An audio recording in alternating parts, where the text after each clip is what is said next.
Hey, so welcome back, and this is another daily LeetCode problem. So today it was called validate stack sequences. So I think this is like the fourth day in a row where it was another stack problem. So here what you're given is two arrays here. One's called pushed and one's called popped. And this is basically the sequence of push operations and the sequence of popped operations. And you just want to see if, we might be able to perform this possible sequence, and you just return true or false if not. And so, I already have my code here. I'll just hide that for now. So basically, these operations could happen like in any order. You could push this many times and then pop this many times. Just you want to see if it's valid because it doesn't really tell you the exact order of, okay, they pushed and then they popped, they pushed, then popped. It could be like 4 pushes and then 2 pops and then another push and then 3 pops. Like it's not totally clear what the exact ordering of like push and pops operations happened. They just tell you in relative to the pushes what ordering they did, and what relative to the pop operations what order they did. Okay, and so for this question, it kind of just came intuitively for me, where I was just thinking about, okay, why don't we pop from our stack whenever we see that, okay, like the current pointer that we have here is equal to what we have on our stack.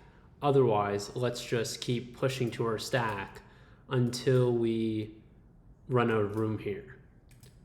Okay, and so I just initially thought, okay, why don't we just use 2 pointers, 1 pointer for keeping track of this stack, 1 pointer for keeping track of this stack, but then also kind of maintaining our own stack as well. And that would look like this here. So we'll have a stack. And so I thought, okay, the condition that I care most about is this pop operation.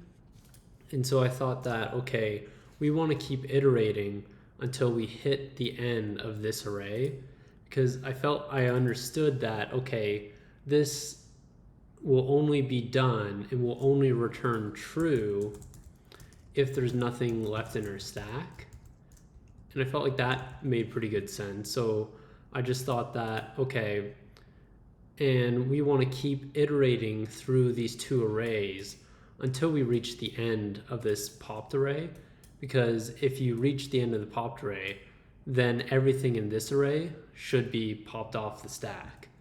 And so I felt like that was the main condition that decided as to when we would finish computing.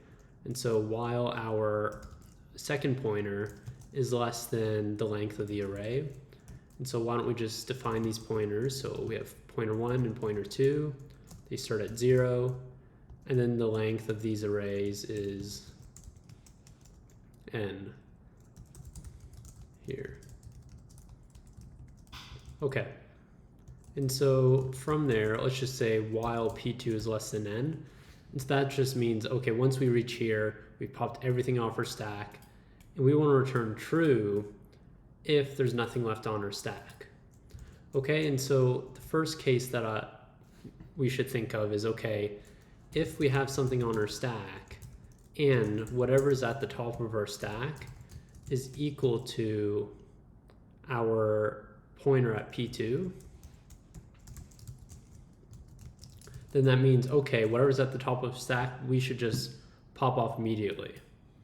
And so we do that. So let's just do stack.pop, and we want to increment our p2 pointer.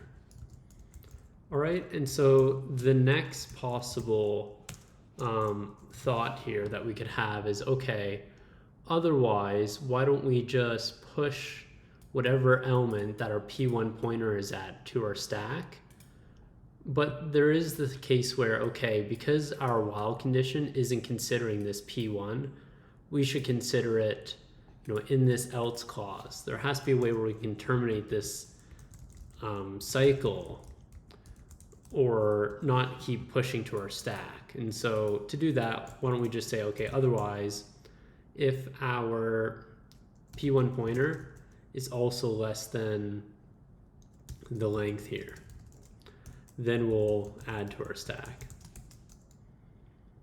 P1, no, the pushed array at P1. Because we don't want to accidentally throw an exception by going out of bounds here. And then once again, why don't we just add to our P1 pointer? Okay, and so this is pretty good, but this won't work. And so there is one other case that we have to consider, and that's if, oh, I think this is just going to go infinitely. And that's if, okay, what if we are out of bounds here? So we actually have to consider, okay, you know, if the thing that's at the top of our stack, we're not popping off, so we're not really increasing this pointer. And so then we're just kind of infinitely looping here because we're not popping anything off the stack because the current thing on our stack isn't the current thing at our popped cycle. But then we've already added everything. And so that would look like, say, well, I won't give you an example. It's a bit hard to come up with that on the spot. But it's the case where we want to just break here. And that's if, okay, we have a thing on our stack, but that thing on our stack isn't what we're pointing to right now. But then let's say that we've already added everything to our stack here. And so we have nothing else to add, but the thing that's on the top of our stack, we can't pop off. And so both of these conditions aren't getting executed. So the pointers aren't increasing, so we won't be able to break out of here. And so in that case, we say, okay, if P1 is greater than or equal to n, and the things at the top of our stack we're not popping off, then let's just break out of here, because clearly we're going nowheres, and we want to return false.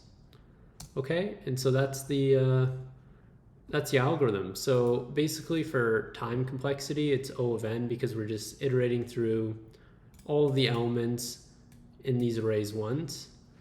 And then for space complexity, it's the same thing, because in the worst case, we'll add everything to the stack. So yeah, I hope that helped, and good luck with the rest of your algorithms. Thanks for watching.